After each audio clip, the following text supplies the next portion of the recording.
they've already come out of the woodwork, chiming in loudly after the Warriors fell behind 3-2 to the Houston Rockets in the Western Conference Finals. It's a "break it up" chorus, and ahead of a Game 7 that was played Monday that, let's be honest, could go either way, they're gearing up to chime in again. The game was played after the Democrats' deadline. Look for results of Game 7 online at dailydemocrat.com Tuesday morning. Let Kevin Durant leave. He's only taking shots away from Steph Curry. Trade Draymond Green or Klay Thompson. Yes, to a vocal contingent of the Warriors fan base. Even the possibility of the Warriors falling to the Rockets in this series is justification for a massive shakeup of this team. The Warriors might have broken the dam on the offensive end in Game 6, but their early game struggles should give fans pause heading into Game 7.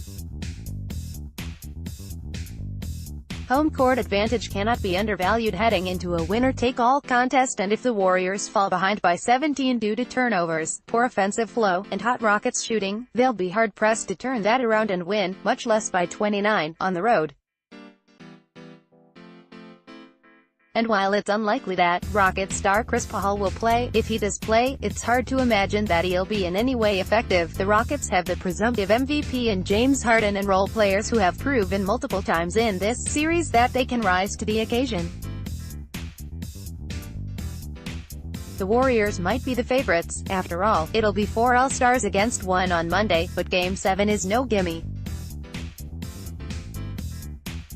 Of course, if the Warriors do win Monday, we won't hear from these folks clamoring for change. Our social media timelines, sports talk radio phone lines, and water cooler break time will be safe from knee-jerking and reactionary tumult for at least a few days, but it's better to be proactive than reactive with complicated subjects like the NBA salary cap and collective bargaining agreement.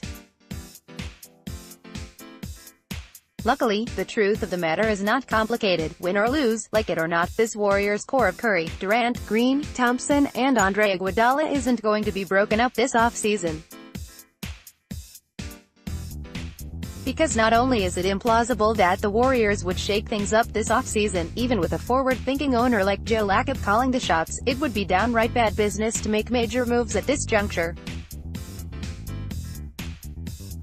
And the Warriors aren't exactly known for doing bad business deals these days, are they?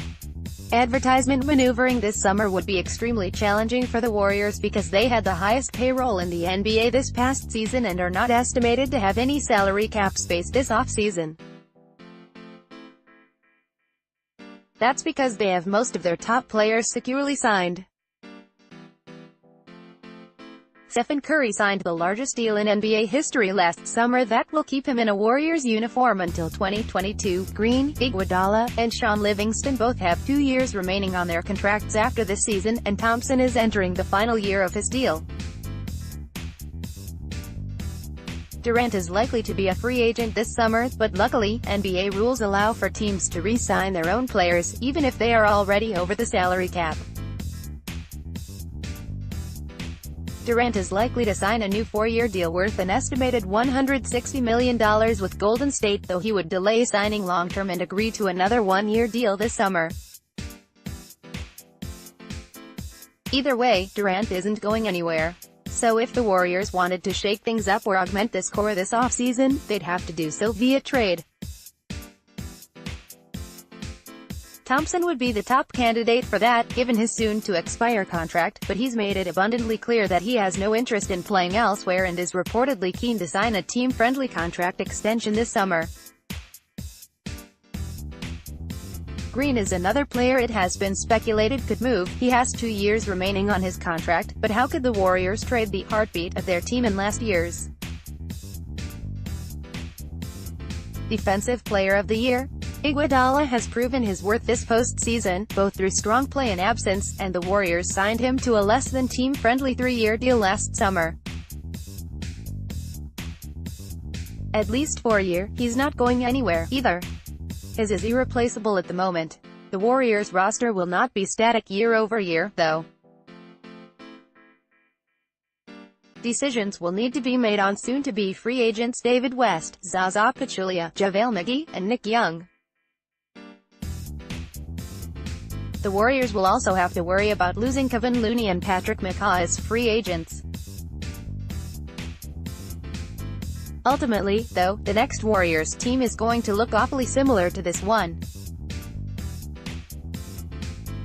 We'll find out Monday if that's going to spark outrage or relief.